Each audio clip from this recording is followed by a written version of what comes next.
ఆమేన్. ప్రియమైన దేవుని పిల్లలారా, మన ప్రభువును లోకరక్షకుడైన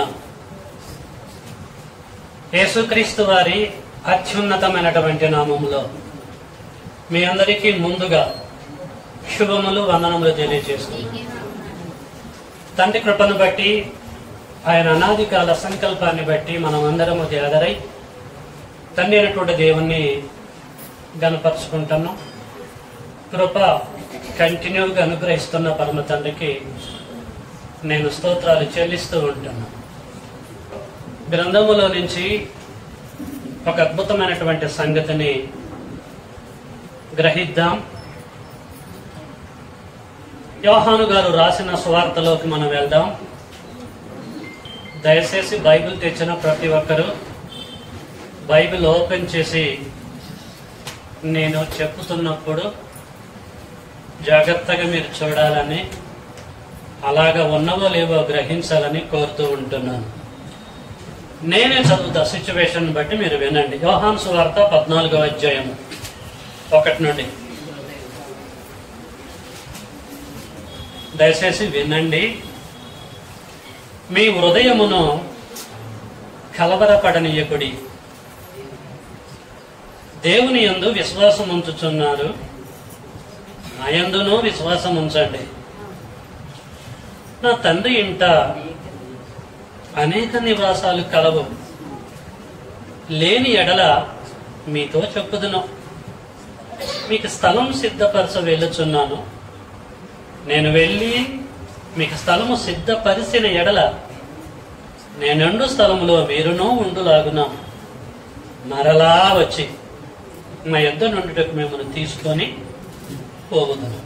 దేవుడు ఈ లేఖనమును దీవించి ఆశీర్వదించి మన హృదయాలలో ఫలింప చేయను కాక. మోస్ట్లీ డినామినేషన్లో సేవకుడు చెప్పగానే ఇమ్మీడియట్ ఆమెన్ అంటారు. చర్చ్ ప్రెస్లో మనం కొంచెం జాగ్రత్తగా ఉండాలి. అలాంటిగా దేవుని పిల్లలారా, ఈ లేఖనం లేదు, ఈ వచన భాగాలు బాప్టిజం తీసుకున్నది మొదలుకొని ఇప్పటి వరకు చదువుతూనే ఉంటున్నాం. బాప్టిజం తీసుకున్నది మొదలుకొని ఇప్పటి వరకు సేవకులు దీని మీద వాక్యం చెప్పినప్పుడు కూడా వింటూనే ఉంటాము. అయితే ఏం గ్రహించాం మనము? ఈ లేఖనములో ఉన్నటువంటి భావం ఏంటిది ఆలోచించాలి. నేను ముందే చెప్పా కదా, వాక్యం అయిపోయిన తర్వాత వీడియోస్ హోమ్, అర్పణ హోమ్ని ఓపెన్ చేస్తానని. నా సబ్జెక్టు దానికి రిలేటెడ్గా ఉంటుంది అని నేను ఎత్తుకొని ఇక్కడికి వచ్చాను. జాగ్రత్తగా మీరు వినాలి. లేఖనం ఏమంటుందంటే, మీరు వినువారు మాత్రమే అయి ఉండి మిమ్మల్ని మీరు మోసపుచ్చుకోవద్దు అని అంటుంది. ప్లస్ ఆత్మ సంఘములతో చెప్పుచున్న మాట చెవిగలవాడు వినుగాక అంటుంది. మనకి చెవులు ఉన్నాయి కానీ ఒక్కొక్కసారి విన్నా వదిలేస్తాం. ఆ దౌర్భాగ్యపు స్థితి మనకు రాకూడదనే జస్ట్ నొక్కి చెప్తున్నాను, అండర్లైన్ చేసి. దయచేసి అర్థం చేసుకోండి. ప్రియులరా, క్రీస్తు శకం 30వ సంవత్సరములో యేసుక్రీస్తుల వారు ఈ అద్భుతమైనటువంటి కాన్సెప్ట్ని శిష్యుల హృదయంలో ఇంజెక్ట్ చేస్తున్నాడు. అనేకమైనటువంటి సంగతులు తెలియచేసి ఇక్కడికి వచ్చి ఈ 14వ అధ్యాయంలో ఒక డిఫరెంట్ వేలో తెలియచేస్తున్నాడు శిష్యులకి. ఫర్ యువర్ కైండ్ ఇన్ఫర్మేషన్, మీ హృదయమును కలవరపడనీయకుడి అని స్టార్ట్ చేశాడు. అసలు వాళ్ళ హృదయం ఎక్కడ కలవరపడ్డది అనేది మనం ఆలోచించాలి. అసలు ఎందుకు దీన్ని చెప్పాడు? ఈ మాటలలో ఉన్నటువంటి జ్ఞానం ఏంటి అనేది మనం ఆలోచించాలి.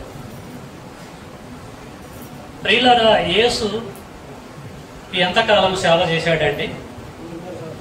3.5 సంవత్సరాలు. ఎక్కడెక్కడ సేవ చేశాడు?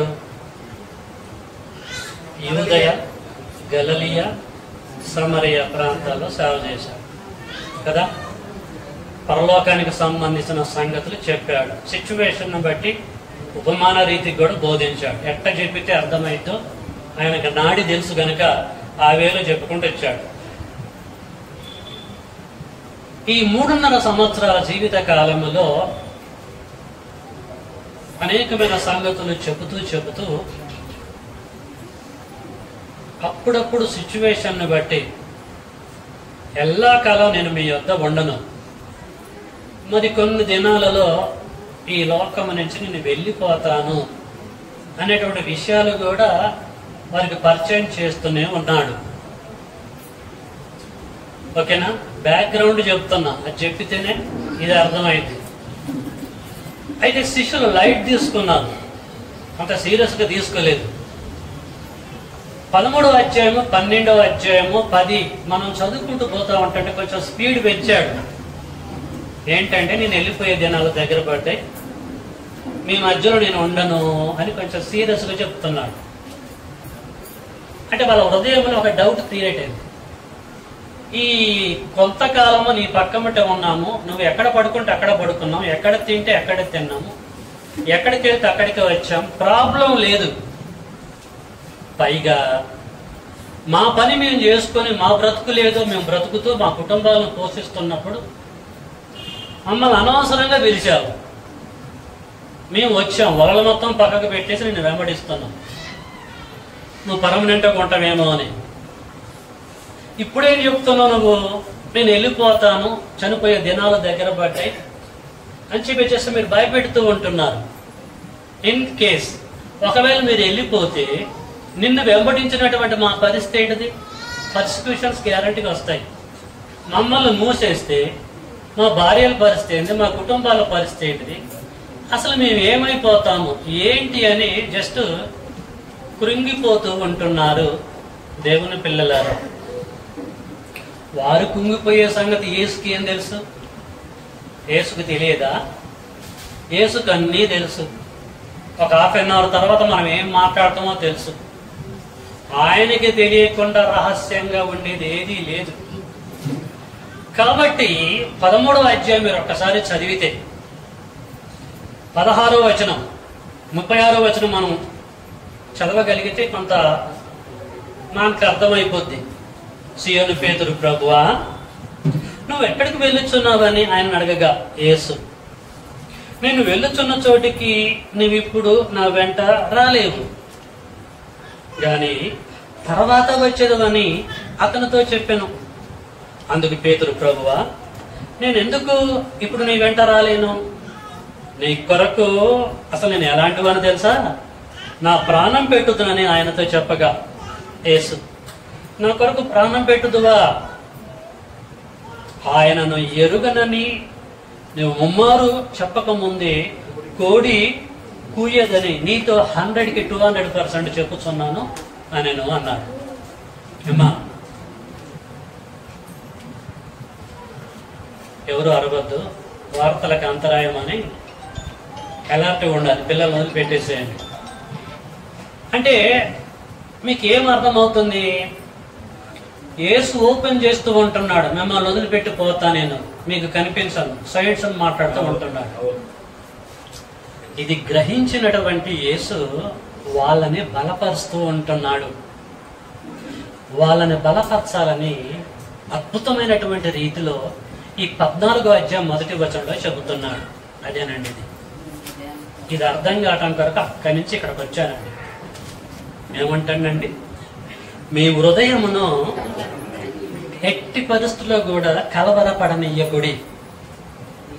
దేవుని యందు విశ్వాసం ఉంచుతున్నారుగా. నాకు తెలుసు దేవుడు అంటే ఇక్కడ ఎవరు? తండ్రి అయిన దేవుడు.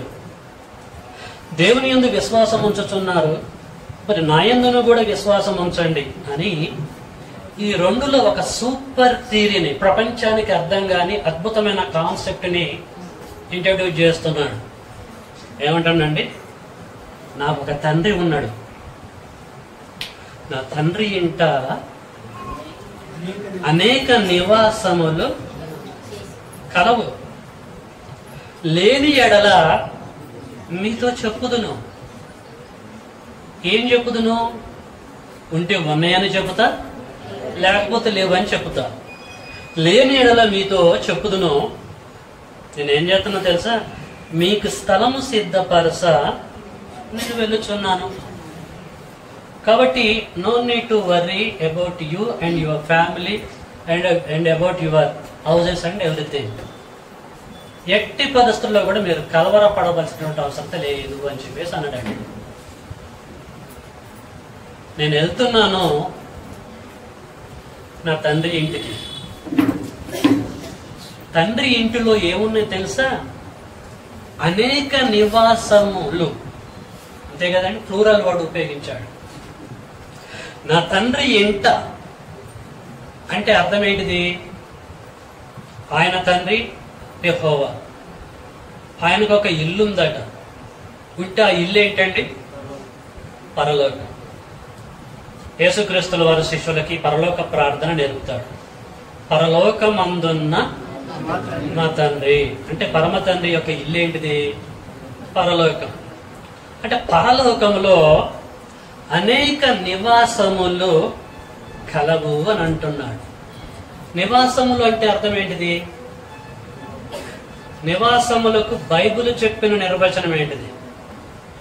మనకి ఊహలు వద్దు, వాక్యమే హద్దు. నివాసములు అంటే అర్థం ఏంటండి?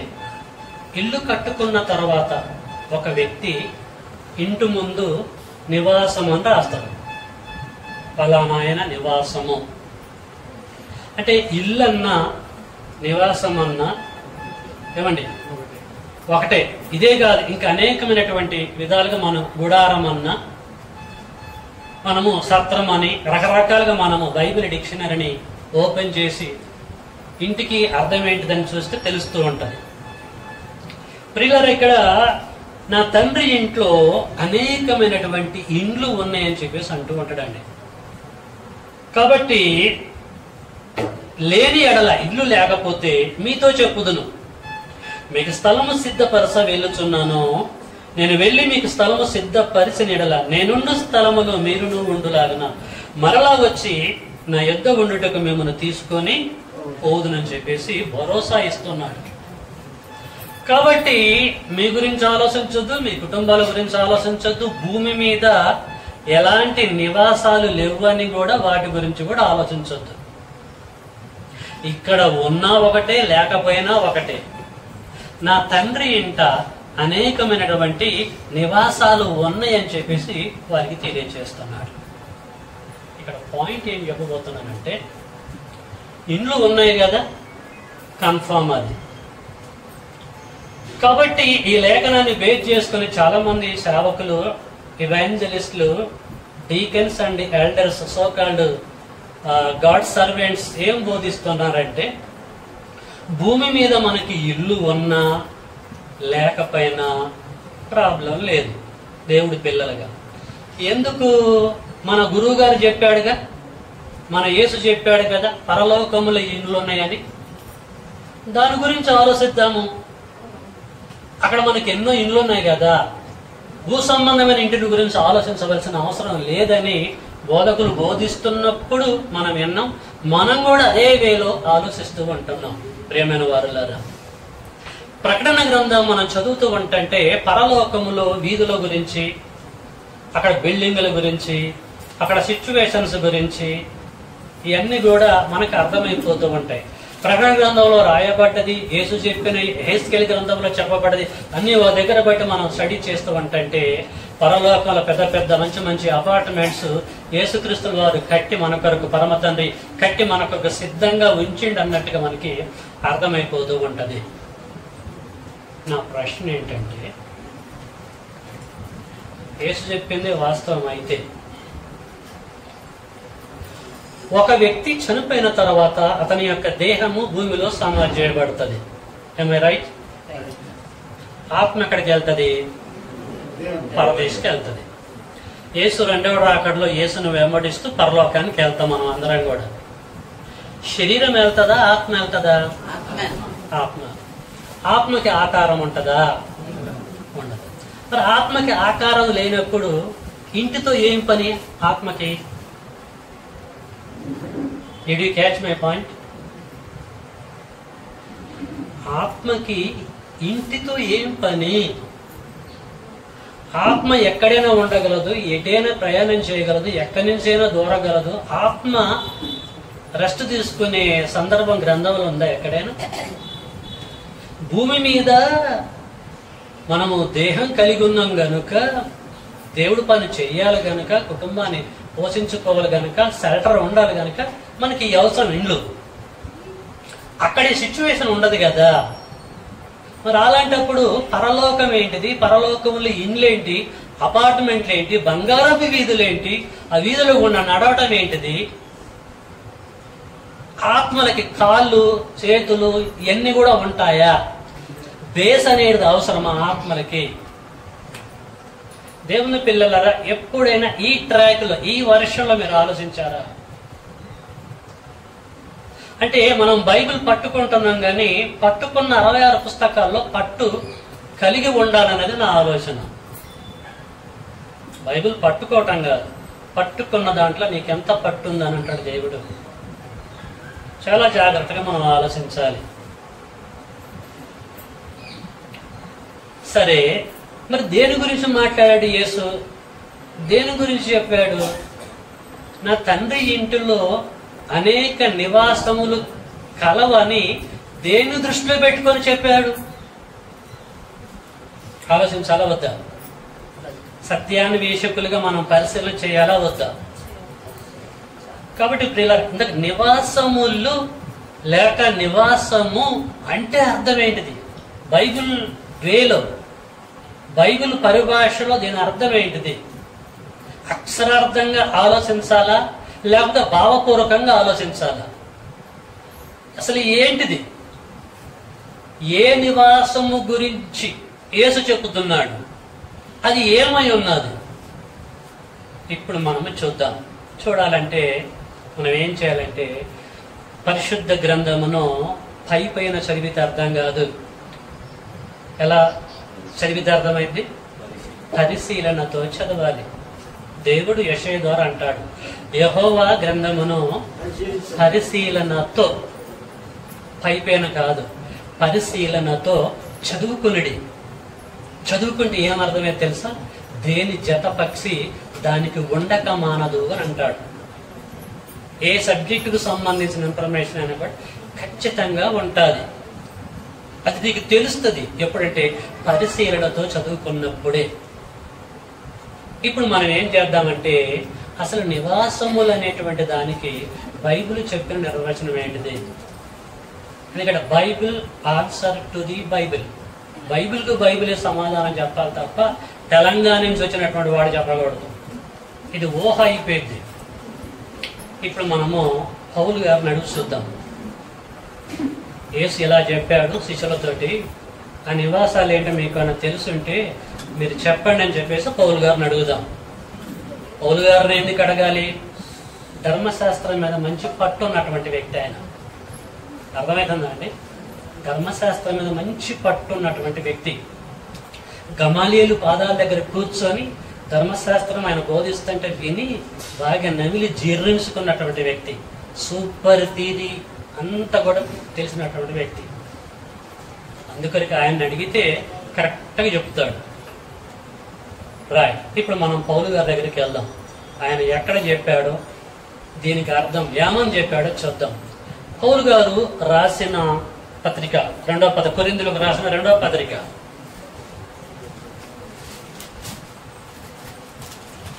2వ కొరింథీ అందరూ తీయాలండి. త్వరగానే నేను ముగిస్తాను, కాన్సెప్ట్ చెప్పేసి క్లోజ్ చేస్తాను. కొరింథీయులకు రాసిన 2వ పత్రిక దయచేసి అందరు తీయాలండి. 5వ అధ్యాయము, 2వ కొరింథీ 5వ అధ్యాయము మొదటి నుంచి నేను చదువుతున్నా చూడండి. భూమి మీద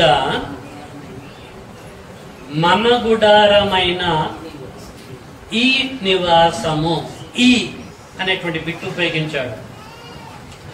భూమి మీద మన గుడారమైన ఈ నివాసము శిథిలమైపోయినను చేతి పని కాక దేవుని చేత కట్టబడినదియు నిత్యమైనదియునైన నివాసము. యేసు చెప్పిన పెట్టి ఇక్కడ కనపడుతుంది.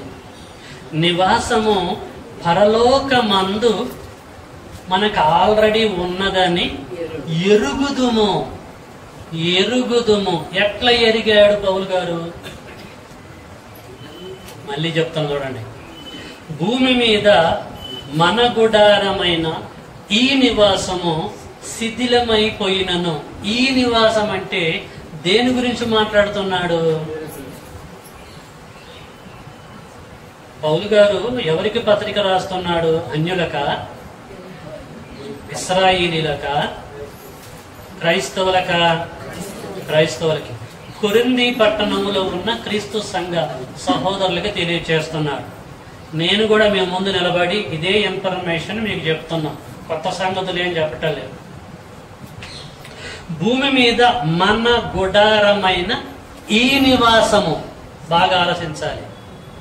ఈ నివాసం అంటే మానవ దేహములను గురించి మాట్లాడుతున్నాడు. ఈ మానవ దేహములో ఆత్మలుగా మనం ఉన్నాం. ఆత్మకి నివాసము ఈ మానవ దేహము, ఈ గుడారము. ఆత్మకి ఈ దేహము నివాసము. దాని గురించి చెప్తున్నాడు. ఏం చెప్తున్నాడు? ఈ నివాసము శిథిలమైపోయినను. ఇది శిథిలమైపోయిద్దా? పర్మనెంట్ గా ఉంటదా? పోయింది. ఎట్లా? 70, 80, ఇంకా మనం కొంచెం స్ట్రెంగ్త్ ఉంటే 100. పైన ఆయాసము, లాస్ట్ ఇంకే ఫైనల్ స్విచ్ ఆఫే ఎటు పోయినా కూడా. అంతే కదా మన వాళ్ళు చెప్పాలంటే. 100 దాటిదా కథమే. శిథిలమైపోయినను, పోయిద్ది. కళ్ళు కనపట్టలేదు, దేహం కరెక్ట్ గా మనకి సహకరిస్తలేదు, నడవలేకపోయేటువంటి వాళ్ళు చాలా మంది ఉన్నారు. అంటే దాని అర్థం ఏంటిది? శిథిలమైపోతుంది. ప్రసంగ గ్రంథములు అంటాడు 12వ అధ్యాయం చదివితే, లేత వయసును నడిప్రాయమును గతించిద్ది అనడా, పర్మనెంట్ గా ఫిక్స్ అనడా? అది అంటే దేహము శిథిలమైపోయింది. ఇది దేవుని ప్రణాళిక. ప్రియులారా, ఈ నివాసమును గూర్చి మాట్లాడుతున్నాడు. పౌలు మాటలు అన్ఎడ్యుకేటెడ్స్ అర్థం కాదండి. సబ్జెక్ట్ ఉన్నోనికే అర్థమైద్ది. సూపర్ థియరీ చెప్పేవాడు మొదటి శతాబ్దంలో. ఆయన బోధలు అర్థం కాక మిగతా 12 మంది ఆయన రిజెక్ట్ చేశారండి. మీరు నన్ను రిజెక్ట్ చేస్తే నా దగ్గర సబ్జెక్ట్ ఉందని చెప్పేసి అన్యుల దగ్గరికి వెళ్ళిపోయాడు. మీరంతా మీ లెక్క ఎంత అన్నాడు. అంతే. సబ్జెక్ట్ ఉన్నాడు, అస్సలు భయపడ్డండి. కరెక్ట్ గా నిలబడతాడు, కరెక్ట్ గా ఉన్నది ఉన్నట్టుగా బోధిస్తాడు. ప్రియులారా, ఎంత అద్భుతంగా చెప్తాడు తెలుసా అండి?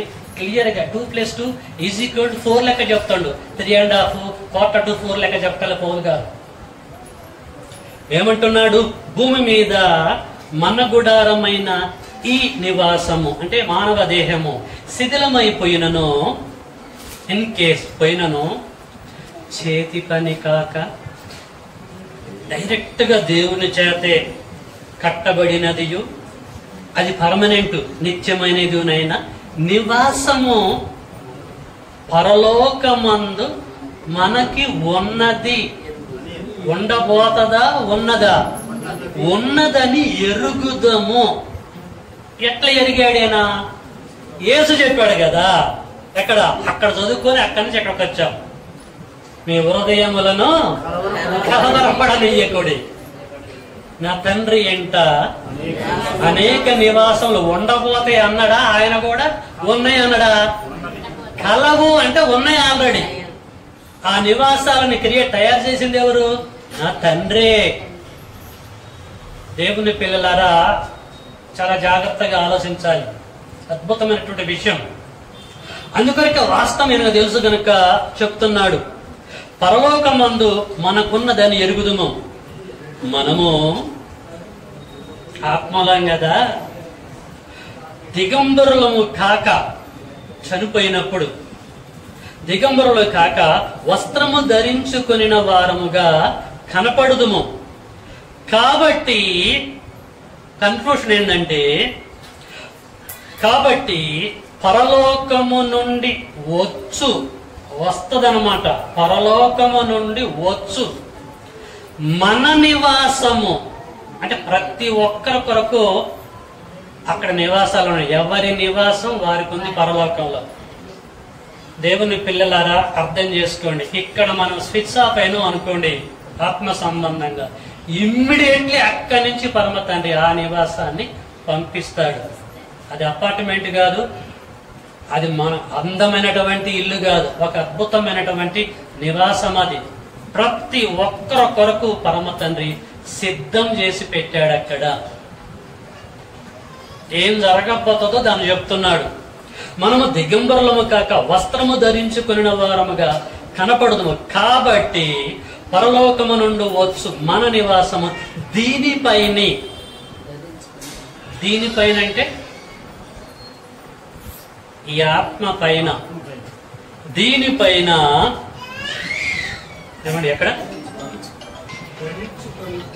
ఎన్నో లేకుండా మనము దిగంబరులు గాక వస్త్రము ధరించుకున్న వారు కనబడుతుంది. కాబట్టి పరలోకము నుండి మన నివాసము దీనిపైన ధరించుకొన ఆపేక్షించు దీనిలో మూలుగుచున్నాం. అంటే ఈ దేహములో, భూమి మీద ఉన్న ఈ గుడారములో, ఈ మానవ దేహములో మూలుగుచున్నాము. ఈ గుడారములోనున్న మనం, ఈ దేహములో ఉన్న, భూమి మీద ఈ దేహములో ఉన్న మనము భారం మోసుకొని మూలుగుచున్నాము.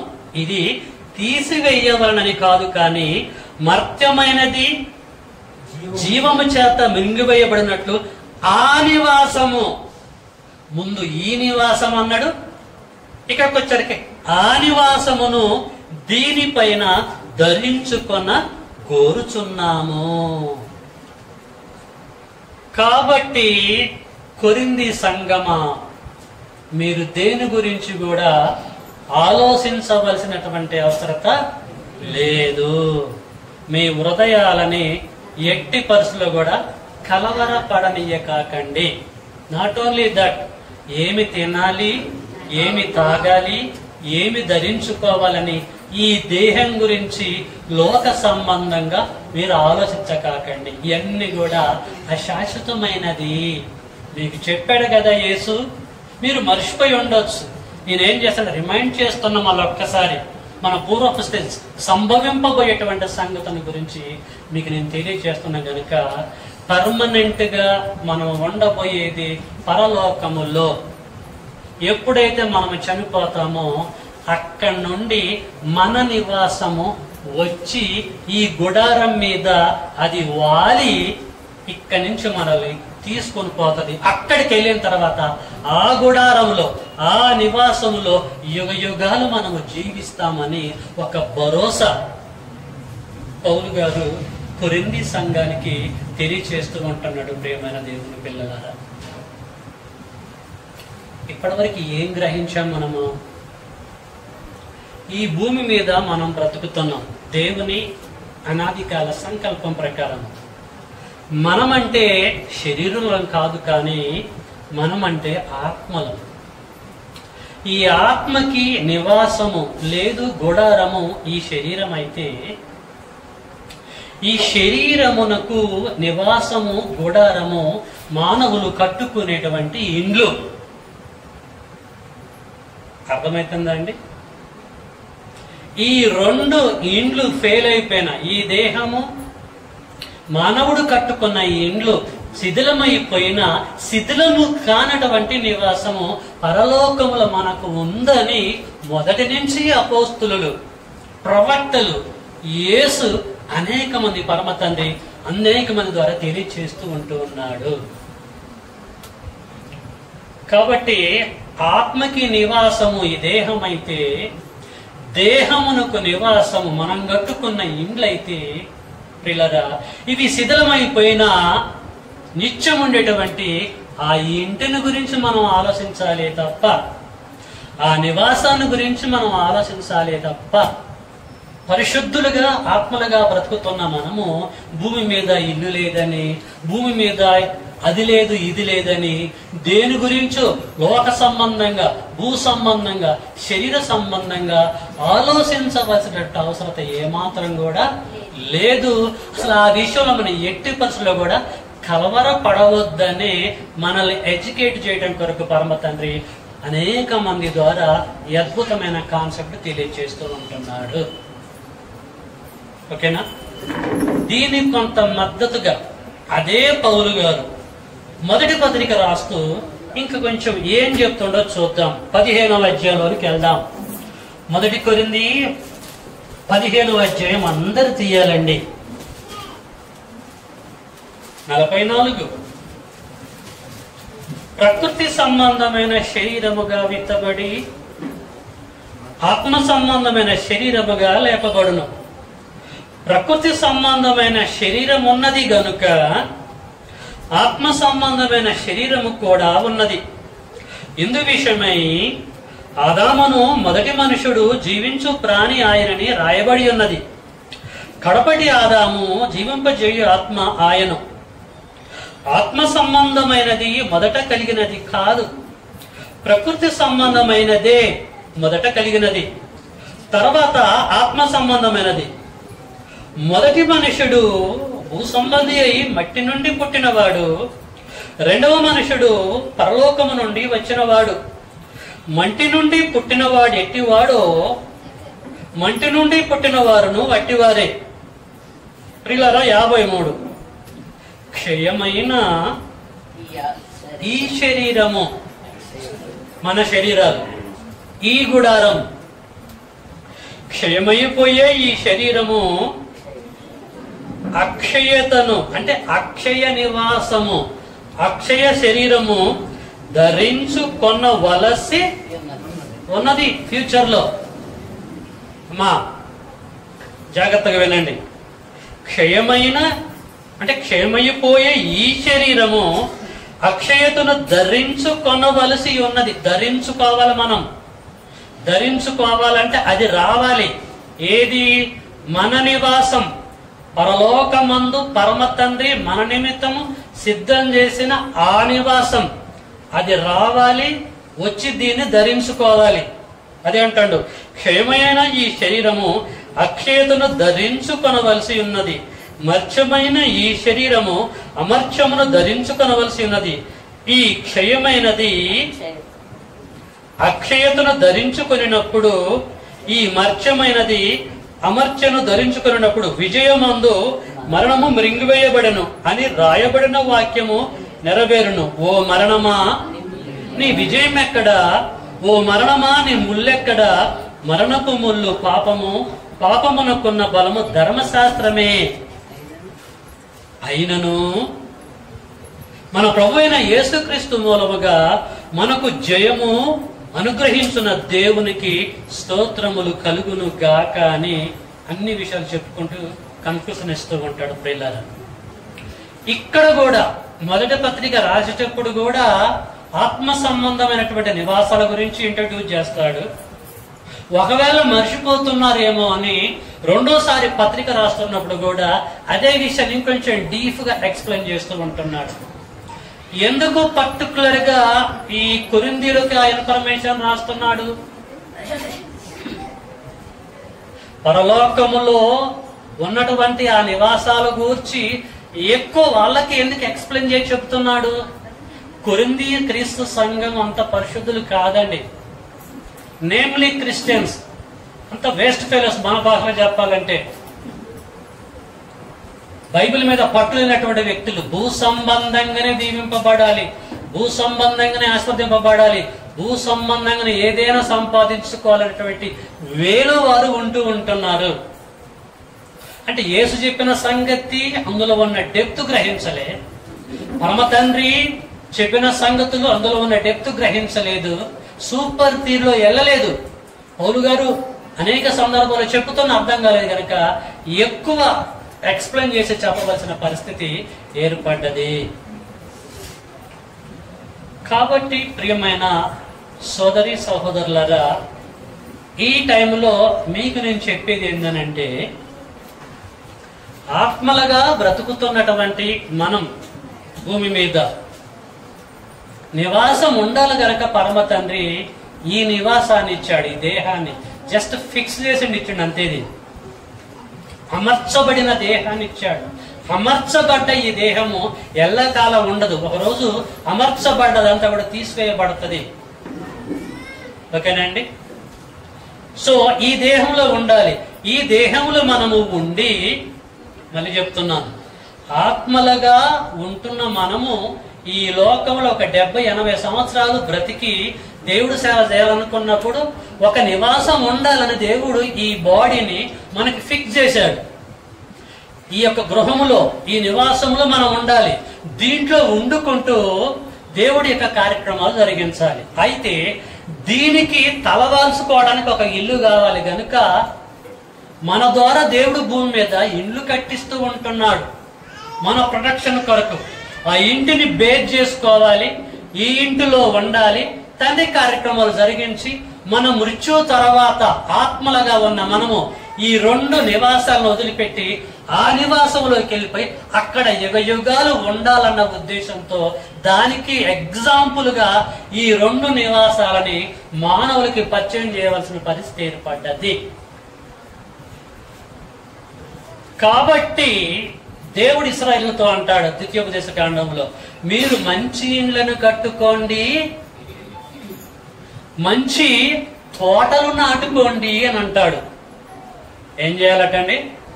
మంచి ఇండ్లు కట్టుకోవాలి, మంచి తోటలు నాటుకోవాలి. మంచి ఇండ్లు ఎందుకు కట్టుకోవాలి?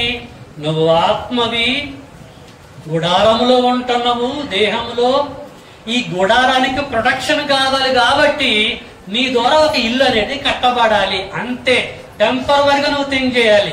మంచి మంచి ఇల్లు కట్టుకొని అందులో ఉండి నా పని జరిగించి నా కొరకు నువ్వు బ్రతకాలని చెప్పి ఇశ్రాయేలుతో చెప్పాడు. ప్రియమైన దేవుని పిల్లలారా, కాబట్టి మానవులు భూమి మీద ఇల్లు కట్టుకుంటున్నారు, ఇళ్లలో నివాసం చేస్తున్నారు, ఈ గుడారంలో బ్రతుకుతున్నారు. ఒక 70-80 ఏళ్ల తర్వాత ఈ గుడారం నుంచి విడిపోయి ఏమండి ఆ గుడారంలోనికి వెళ్ళిపోయి అక్కడ మనము ఉండాలి. కాబట్టి దాని మీద మనం దృష్టి పెట్టాలి తప్ప భూ సంబంధంగా మనం ఆలోచించవలసినటువంటి అవసరం లేదు. కాబట్టి నేను వెళ్ళిపోతున్నానని, మీ మధ్యలో నేను ఉండలేదని, ఏదో లోటు అవుతుందని మీరు ఎందుకు వర్రీ అవుతున్నారు? నా శిష్యులుగా ఒక అద్భుతమైన సంగతి చెప్తున్నాను, వినండి. మీ హృదయములను కలవరపడనీయకండి. అక్కడికి వెళ్దాం.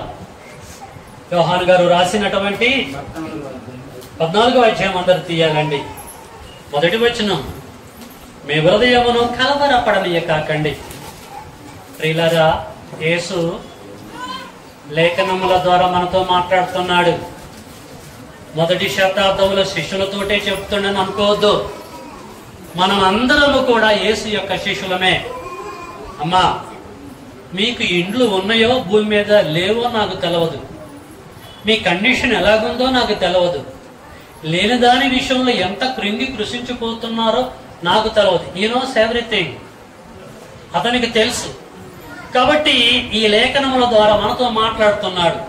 అప్పుడు వారితో మాట్లాడాడు, వారిని బలపరిచాడు. ఇప్పుడు మనతోటి కూడా మాట్లాడుతున్నాడు. ఏమంటాడు? మీ హృదయమును కలవరపడనే కాకండి. ఏ విషయంలో సరే దేవుని యందు విశ్వాసం ఉంచుతున్నారు, నా యందును విశ్వాసం ఉంచుడి. నా తండ్రి ఇంట పరలోకములో అనేక నివాసములు, పెద్ద పెద్ద అపార్ట్మెంట్లు అనుకోకాకండి. అక్షరార్థంగా థింక్ చేశారు డినామినేషన్ పాస్టర్స్. అరే ఎందుకురా వర్రీ అవుతావు, నీకు ఇక్కడ ఇల్లున్నా లేకపోయినా ఒకటి మంచి మంచి అపార్ట్మెంట్స్ ఉంటాయిరా మనకి, చక్కని ఏసీ రూములతో పరమ తండ్రి మనకి కట్టి సిద్ధం పరిచాడు, వెళ్ళటం అక్కడ ఉండటమే అనుకుంటున్నారు. నువ్వు ఆత్మ కదా వెళ్తావు కదా, ఇంటితో నీకేం పని? ఆత్మకి ఆకారం లేదు, ఆత్మకి రెస్ట్ ఏముంటదండి? ఏం రెస్ట్ ఉండదు. అలాంటప్పుడు దేవుడు కట్టిన ఆ ఇంటితో మనకేం పని? సూపర్ తీరులో ఆలోచించాలి ప్రియులారా. అక్షరార్థంగా థింక్ చేస్తే భావం దెబ్బతింటది.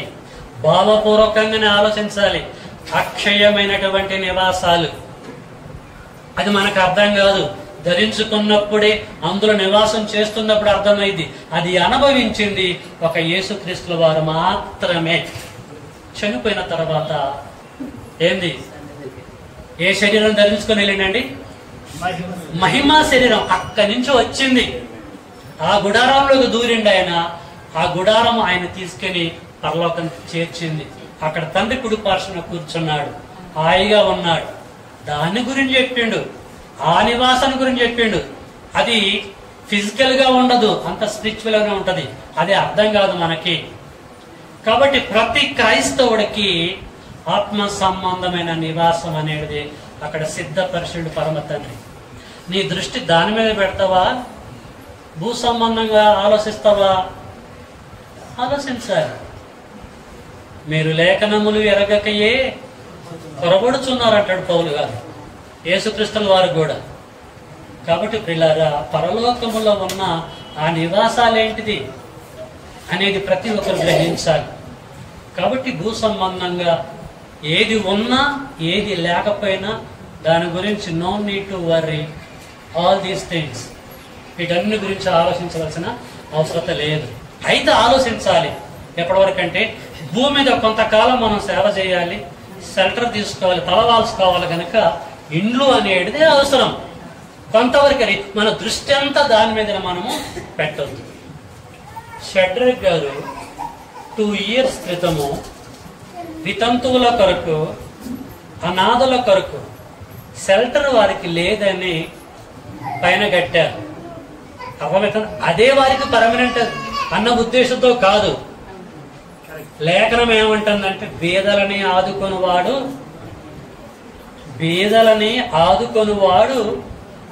మీరు ఫిల్ చేయాలి. ఇప్పుడు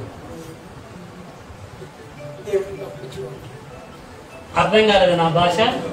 సామెతల గ్రంథంలో ఉన్నది, బీదలని ఆదుకునేవాడు యెహోవా దేవుడికి అప్పించేవాడట. ఆయనకే అప్పిస్తారండి ఎవరన్నా? ఆయనే చెప్తున్నాడు, భూమి మీద పరిశుద్ధులు బీదలని ఆదుకోవాలి. సామెతల గ్రంథంలో ఉంది. ఇక్కడ బీదలు ఎవరు అంటే, సంఘంలో ఉన్న బీదలు, వితంతువులు, అనాథల గురించి ఆలోచించారు వీరు. 2 సంవత్సరాల క్రితం బిల్డింగ్ కట్టారు. ఎందుకు బ్రదర్ గారు, నాకు తండ్రి లాంటి వారు, ఎందుకయ్యా ఏంటి అని చెప్పేసి అంటే, భయంకరంగా ఉన్నది వాళ్ళ పరిస్థితి, షెల్టర్ కావాలండి. ప్రార్థన చేశాం, కృప చూపించాడు తండ్రి, మేము కట్టాము. ఇది పరిస్థితి. మా కొరకు కాదు, వారి నిమిత్తం మేము కట్టాము. వారు వచ్చినప్పుడు రెస్ట్ తీసుకోవడం కొరకు ప్లాన్ చేసి కట్టింది ఇది అని చెప్పేసి అన్నట్టు. అంటే వారి గురించి కొంతకాలం భూమి మీద బ్రతుకుతాం కనుక షెల్టర్ అనేది ఇంపార్టెంట్. ప్రేమైన దేవుని బిడ్డలారా, అందుకొరకే దాన్ని కట్టడం జరిగింది. వారిని ప్రేమించి ఈరోజు డెడికేట్ చేయటము జరుగుతూ ఉంటుంది. కాబట్టి కొంతకాలం భూమి మీద బ్రతుకుతున్నప్పుడు భూ సంబంధమైన ఇల్లు కూడా మనకు కావాలి. ఈ దేహం ఒక ఇల్లు, మనం కట్టుకున్న ఒక ఇల్లు. ఈ 2 పర్మనెంట్ కాదు. కానీ ఒకరోజు రెండింటిని వదిలిపెట్టేసి ఆ ఇంటిలోకి అక్కడ గృహప్రవేశం చేయడానికి మనము అందరూ కూడా సిద్ధంగా మనము ఉండాలి. అర్థమవుతుందండి?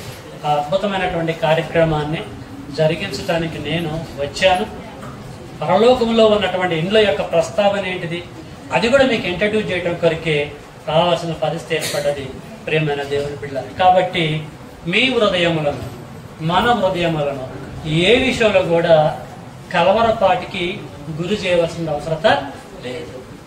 మీకు అక్కరగా ఉన్నవేదో ఏసంటాడు, మీకు అక్కరగా ఉన్నవేదో మీరు నన్ను అడగడానికి ముందే నాకు తెలుసు అని అంటాడు. పరమతండ్రికి తెలుసాట.